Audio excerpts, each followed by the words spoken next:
Creating a new project in Visual Studio Code is simple and flexible, whether you are working on JavaScript, Python, Java, or other programming language. First of all, install Visual Studio Code if you have not already installed VS Code. Download it from any web browser. Go to the web browser and search for the Visual Studio Code and tap on it. Then follow the instructions for your operating system like Windows, Mac OS, or Linux. Once Visual Studio Code is installed, open Visual Studio Code by clicking on the app icon. So this is what it looks like.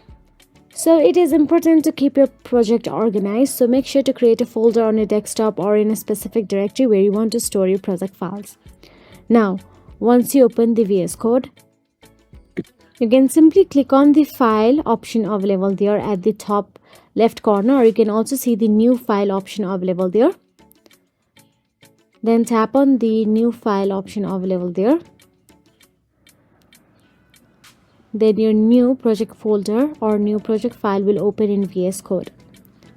So that is it. Name your file. Your new file is now ready to be edited.